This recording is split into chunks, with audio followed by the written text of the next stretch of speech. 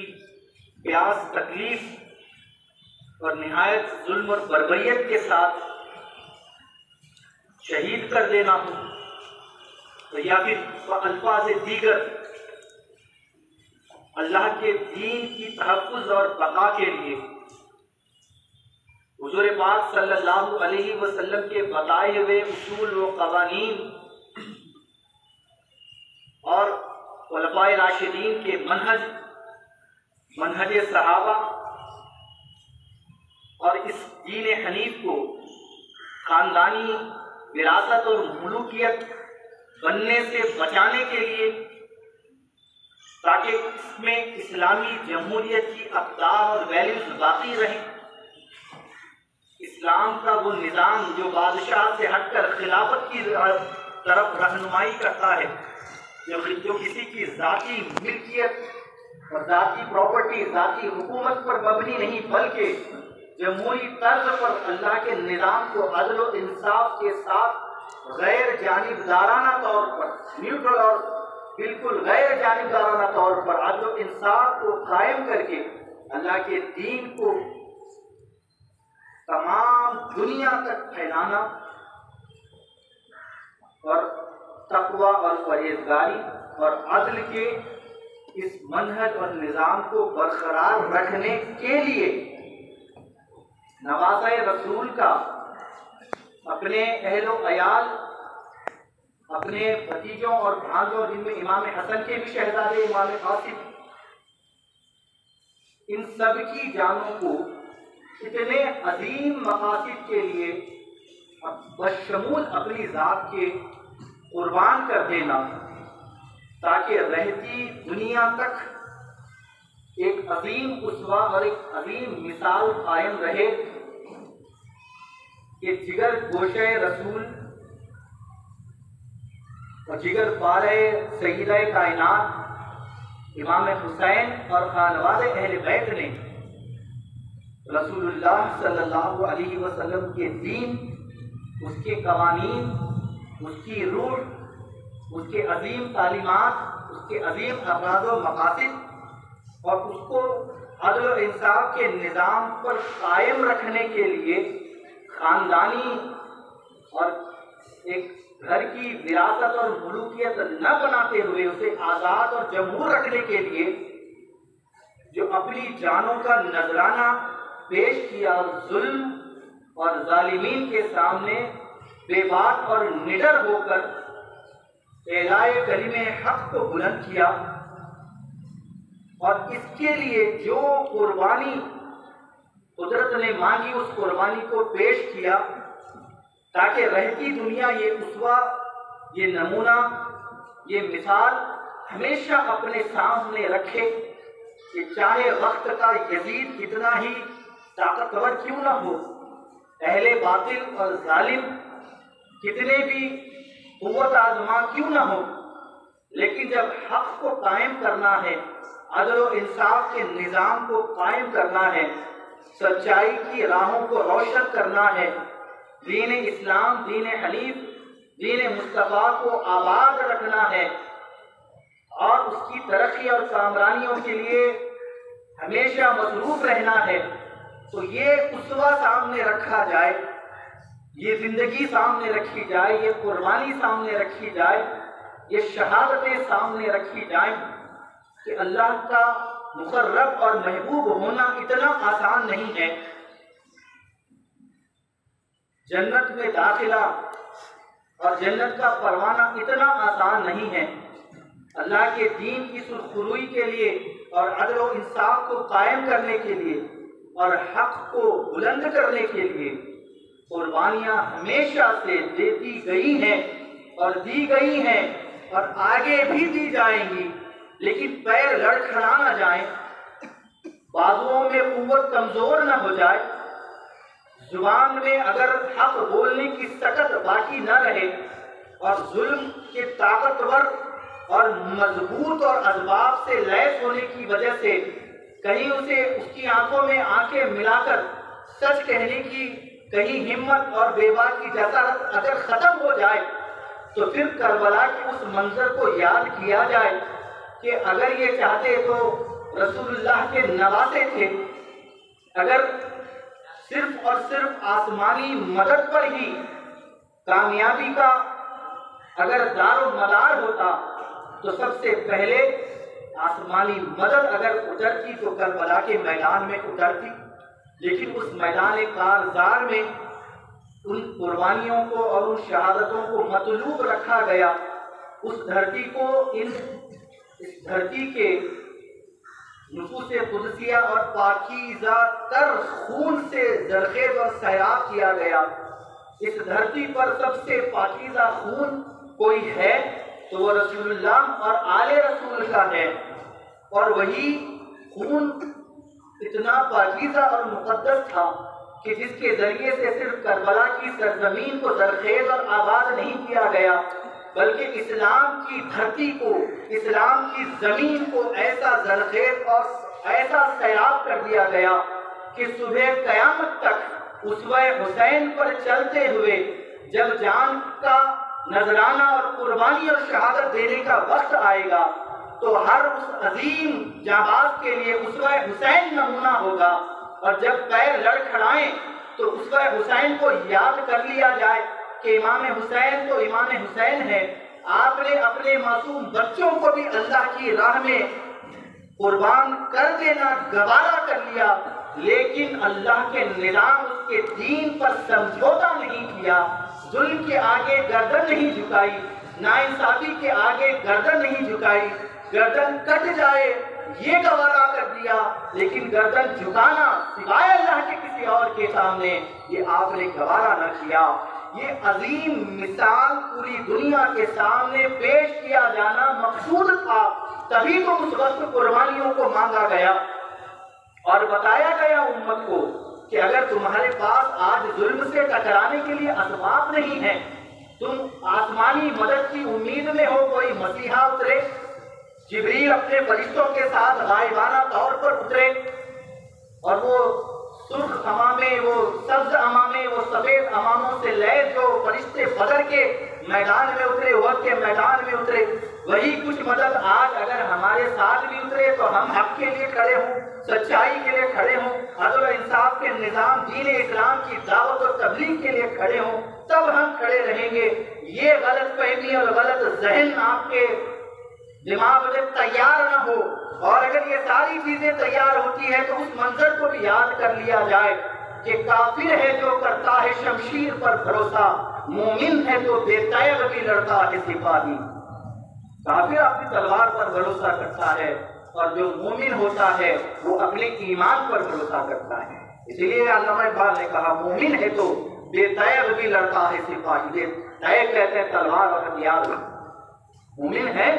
تو بے تیغ بھی لڑتا ہے سپاہی۔ عزیزان محترم، باتیں بہت کچھ ہے کرنے کے لیے، آج کے حالات کچھ اور ہیں، اسی لیے مختصراً عرض کر دوں، ایک تاریخی منظر رکھتا ہے، کبھی اس موضوع پر ہم جمعہ میں تفصیل سے بات کریں کہ شہادت امام حسین کا اسی 10 محرم کو ہونا، دیکھیں سمجھے، کوئی چیز اسلام میں اتفاق، اللہ کا فیصلہ اتفاق نہیں ہوتا، ایکسیڈنٹلی نہیں ہوتا، فوراً ہو گیا، ارے پہلے نہیں تھا ہو گیا، نہ، یہ تو لوح محفوظ میں ابھی آدم علیہ السلام بھی پیدا نہیں ہوئے، اس سے پہلے اللہ نے یہ فیصلے لوح محفوظ میں لکھ چکے ہیں۔ تو یقینی بات ہے جو ایک تاریخی پس منظر چلا آ رہا تھا کہ اللہ تبارک و تعالیٰ نے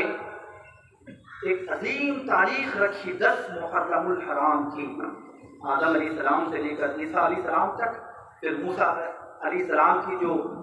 اللہ نے نجات دی تو حضور نے حکم دیا کہ اس دن روزہ رکھا، کیونکہ یہ نجات کا دن ہے، اس دن روزہ رکھا۔ ہاں یہودیوں سے مشابہت نہ ہو اس لیے 10 محرم کے ساتھ 9 کو ملا لو، 2 روزے رکھ لو، اور پھر اس کے بعد سانحِ شہادت اہل بیت کا یہ نہایت تکلیف دہ اور ہمیشہ جب بھی یاد آتا ہے ہمیشہ ایک ہمت بھی دیتا ہے، دل میں غم اور تکلیف کو بھی بڑھاتا ہے، ساتھ ہی ساتھ ایک پازیٹیو انرجی، ایک مثبت ہمت دے کر جاتا ہے